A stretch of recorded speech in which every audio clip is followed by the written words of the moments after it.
السلام عليكم ورحمة الله وبركاته، نتمنى تكونوا بخير وعلى خير. اليوم نحضر معكم حرشة في الفران كتجي زوينة ودغيا كتوجد معانا. كنحتاجو في المقادير 600 غرام ديال السميدة ديال الحرشة. كنحيدو منها واحد شوية كنخليو على جنب. كنضيفو شوية الملحة، ساشي ديال خميرة الحلوى، ساشي ديال الفاني، وجوج معالق ديال السكر. ممكن ليكم تعوضوه بالعسل، نص معلقة ديال خميرة الخبز.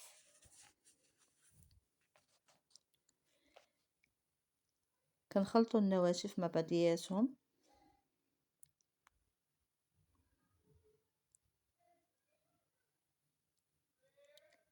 كنضيف نص كاس ديال الزيت، كنبسبس بيه هذيك السميده مزيان.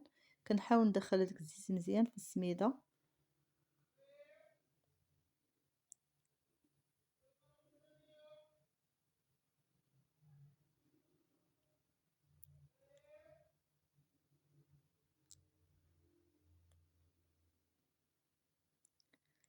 صافي دابا غندوز نضيف الماء اللي غنخلط به هاد الحرشه.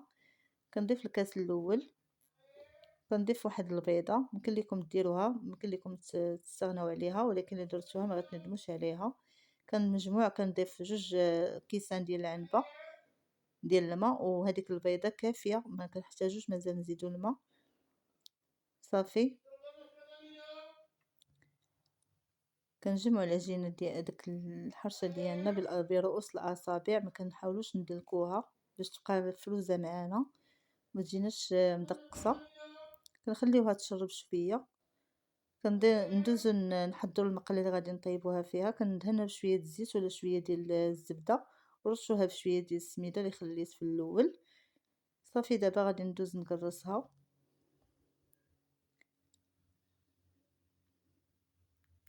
كنحاول نقرصها وانا كندير شويه الماء في يدي باش ما تلصقش ليا ديك العجينه في يدي.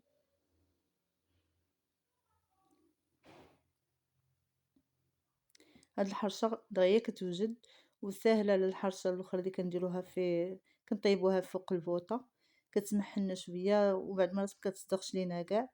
هذه اللي ما كتصدقش ليها الحرشه غتولي معتمده عندها كيف ما انا دائما كنديرها، وهي المعتمده عندي وسهله في التوجد. دغيا كطيب، ما كتمحل ما حتى شي حاجه، واقتصاديه في نفس الوقت. كنحاولوا نديروا السمك اللي عجبنا. اللي كيعجبوه الحرشه غليظه يخليها غليظه، اللي كتعجبو رقيقه يرققها. نحاولوا نقادوا الجوانب ونقادوا الوجه ديالها. والفران تيكون سخون مزيان بحال غادي نطيبوا في الخبز. ضروري ما نسخنوا الفران مزيان باش تجينا ناجحه وما تجيناش مدقصه وقاصحه. ندخلوا الحرشه ديالنا الفران طيب. وهذا هو الشكل ديالها، كتجي زوينه محمره من كل الجوانب. غنحل معكم وحده واخا باقا شويه سخونه. نتمنى تعجبكم الطريقه. كتجي فرزه حتى على اختها، ما كتجي لا مدقسه لا حتى شي حاجه. بالنسبه اللي بقات ليكم كتسخنوها، كترجع بحال يلا طيبتوها. نتمنى تعجبكم الطريقه ديالي وتنال اعجابكم وتجربوها، وما تنساوش الاشتراك في القناه وتفعيل الجرس. وشكرا على المتابعه.